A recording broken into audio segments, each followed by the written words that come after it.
What's going on, you guys? I hope you're doing good. Hope you're treating yourself well. Hope everything's going well for you. Today I want to briefly give a kind of just an introduction to countersteering for kind of tailored towards beginners.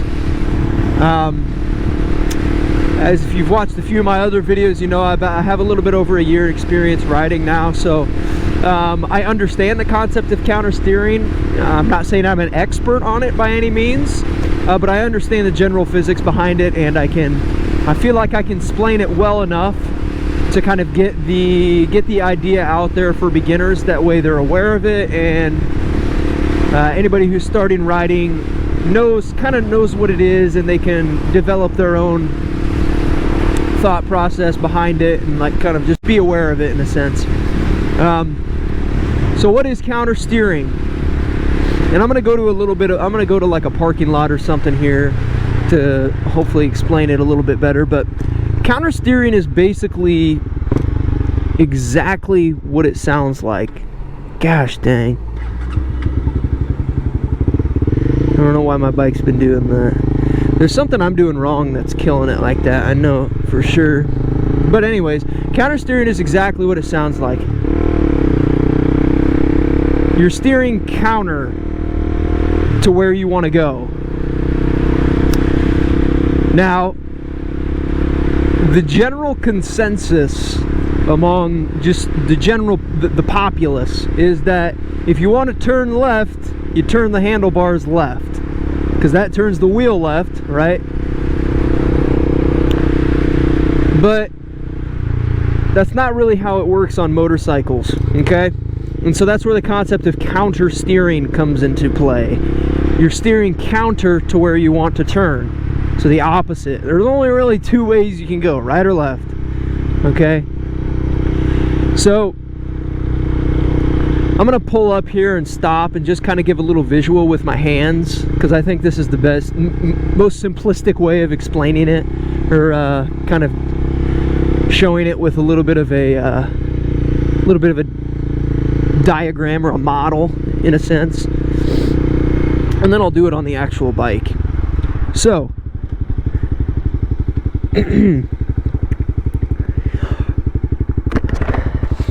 countersteering. So I have a front wheel on my motorcycle, right? Front wheel. The front wheel turns, okay? Front wheel is what basically it allows you to change directions, along with, you know, your body weight and your everything like that. We won't get into that, but the front wheel turns and the handlebars turn it. As you can see, I turn the handlebars left, wheel goes left. Turn the handlebars right, wheel goes right. Pretty self-explanatory. Where it gets a little bit more complex is when you start to talk about countersteering. So traditionally, most people think that when you want to turn left on a motorcycle, or a two-wheeled vehicle, we'll call it, you turn the handlebars left, because that turns your wheel left, and therefore if I go forward, just roll my bike forward, I'm turning left, okay? Put my kickstand back up. Similarly, if I turn them right and I just roll forward, all I'm doing here is just my feet kind of pulling myself forward, it's a little bit downhill here, so that's also why. And then push back, comes back the same way. So this is how two-wheeled vehicles operate from a physics stance when you're going at slow speeds. So the distinction between slow speeds and high speeds here is going to be, I'm going to just say 10 miles an hour because that's what I've heard, but there's a bit of a discrepancy in the community. I think some people say it's higher, some people say it's lower, but we're going to say just 10 miles an hour. So slow speeds is from 10 miles an hour to 0 miles an hour. Higher speeds is going to be 10 miles an hour and up. Okay? So when we're at slow speeds, that principle I just showed you is what's going to apply. Okay? When you turn the handlebars left, you're going to go left. Turn the handlebars right, you're going to go right. So let's give a little example of that. So I'm cruising now at 5 miles an hour, just in the friction zone right now. If I turn my handlebars left, I'm going left. If I turn them right, I am turning right. And I'm already starting to feel the effects of countersteering, which we'll talk about in a second, but I am already starting to feel that even at just like 6 miles an hour. So if I want to turn left, turning the handlebars left, turns me left.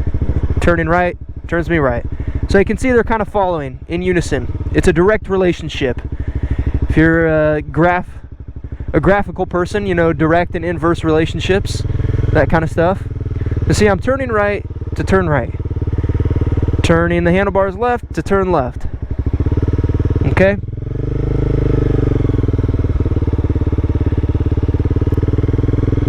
Pretty simple and straightforward. Now what this isn't accounting for is the weight shift, and kind of the center of gravity is what is kind of discussed in regards to countersteering. So the center of gravity is just basically, and again, I'm not a physics dude, but I have a general understanding of it. Think of your bike as there's a straight line coming through your bike. That's what I like to think of as the center of gravity, okay? Because it's the center of the bike. So when we're just moving at this slow speed, our center of gravity is not really changing when we turn that bike, or when we turn that handlebar to go left.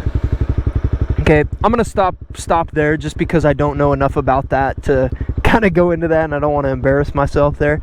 But basically, the center of gravity is an important concept that will come up if you do a little bit more research into countersteering. So now, talking about more high speeds. I said something about a diagram with my hand earlier. So if I take off my glove, so if I set my hand like this, and I think of from my knuckles here forward as my front wheel. So this is my front wheel, pretty much. I know it doesn't have the same, obviously I can't flex them as far right as left, but anyways. So if I have these on, say, a flat surface, like my hand here, and I turn them this way, my hand, so I'm turning it left. Think of this as my front wheel turning left. If I turn this left, my hand has a tendency to want to fall this way, right?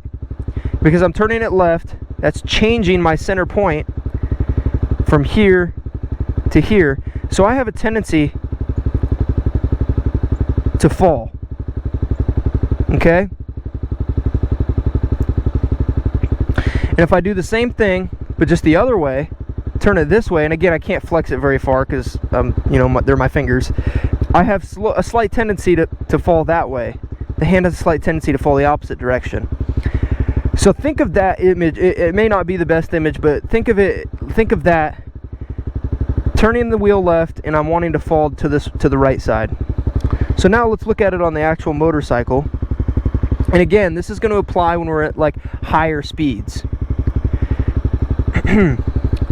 So when we kick that front wheel out, if we're on a level surface,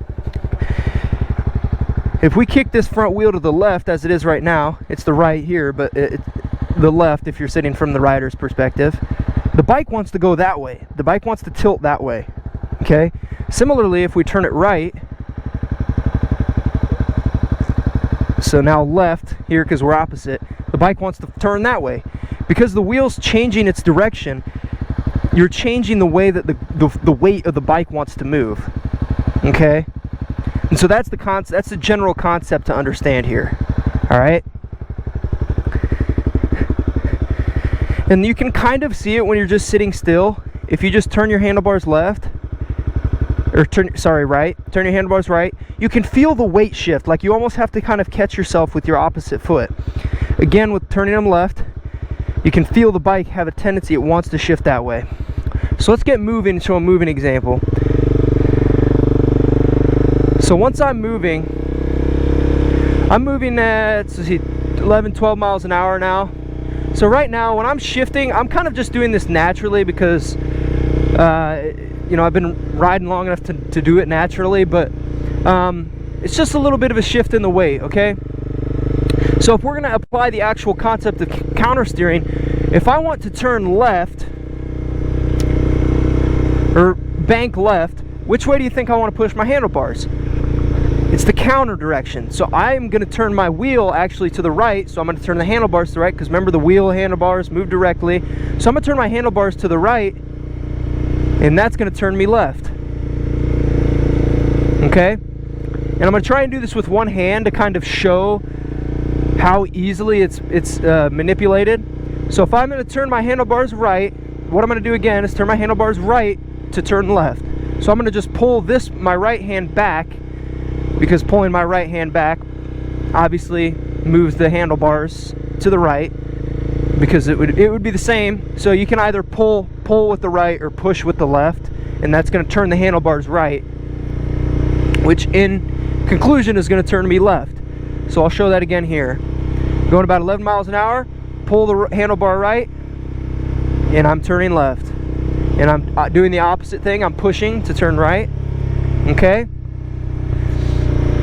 And you only have to do it with one hand. It's so simple how you can see the difference, right? Or it's so simple to see the effect of it, even when you're moving just like 10 miles an hour. And this is without me doing any like weight shifting or anything. So this time I'm going to pull this left handlebar back. That's going to turn my wheel left. And so which direction do you think I'm going to go? I'm going to go right, because it's shifting that wheel left, forcing the weight to the right. So pull left. Well, let's get up to 10 miles an hour. Pull left. Bike turns right. Okay? And I can do the same thing by pushing forward with my right. Pushing forward right, turns the wheel left, and I go right. So the easiest way for me to think about it is you turn your wheel. Well, there's two ways you can think about it. You turn your wheel the opposite direction you want to go. So if I want to go right, I'm going to turn my wheel left. That's what I just did there, and I went right. If I want to go left, I turn my wheel right. So turn the wheel right. Okay? And so a way to think about it more directly is you push the handlebar forward for the direction you want to go. So if I want to go right, I'm going to push the right handlebar forward, because that turns the wheel left, and then I'll end up turning right. Okay? Then if I want to turn left, I push the left handlebar forward, right? So take my left hand, push the left handlebar forward, and I'll go left. So that's the way to think about it. Left forward, turn left. Right forward, turn right. Okay? That's the most simplistic way I think about it. Because that's the easiest to understand, in my opinion, and that's what most people that kind of explain countersteering will say about it.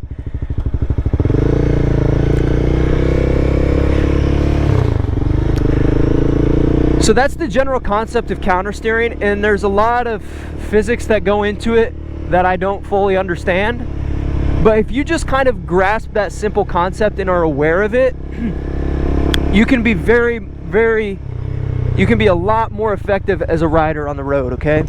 Because believe it or not, a handful of accidents, especially ones that I've just seen on YouTube and stuff, they're caused by a lack of knowledge and understanding of countersteering.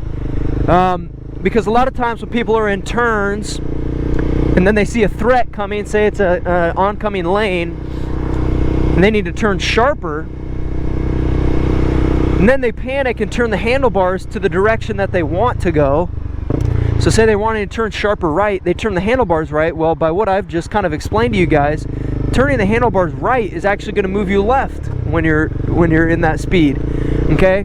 So once you get that understanding, you can kind of start to build a foundation of skill around that concept and understand that when you're wanting to turn left, it almost becomes muscle memory. So now when I want to turn left, I almost always know I just put more pressure on the right, put more pressure on the left, whichever direction I'm trying to go. And so when I'm doing stuff like this, you see me in the videos, I'm really not even doing any weight shifting. I'm really just pushing back and forth with my left and right hands. That's really all it is. And once you hop on a motorcycle for the first time as a new rider, you will see this firsthand, how easily it is, or how easy it is to manipulate that this concept, and how easy it is to basically start to understand it. So I hope this was a helpful guide, introduction. If you didn't know anything about countersteering and you were watching this video for that reason, to learn a little bit more about it, I hope you kind of took away some a new idea and you kind of understand it a little bit better, because that's my goal here. And specifically for newer riders, I'm hoping that this can kind of reach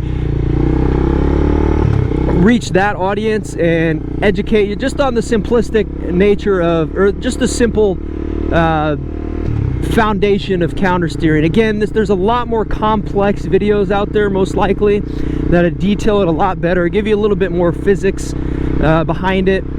It just depends on how you learn. If you learn by looking at calculations and math, then those videos would be better. But if you learn just kind of by anecdotal evidence like this, just from experience and me riding, then hopefully that works for you.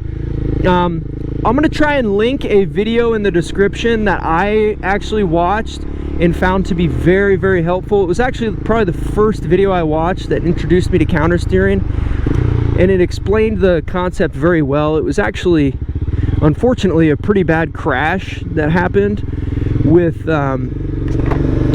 somebody on the highway, but it showed the purpose of the video was very educational. It showed, you know, why the accident happened and how it easily was, or how it was just simply caused by a lack of understanding of countersteering. So I'm going to try and find that video if I can, and put that in the description. So check that out. I think it's a pretty short video. I haven't watched it in a while, but it's pretty short. But it should help you out if, say, this little demonstration didn't help very much. Check that kind of thing out and look at a lot of different sources. It's good to check out a lot of different YouTube videos, just Google searches, everything like that. But countersteering, I will say, is a very important thing to understand, especially if you're unfamiliar with being on two wheels and you're looking at getting on a motorcycle. It's something that's very important to understand.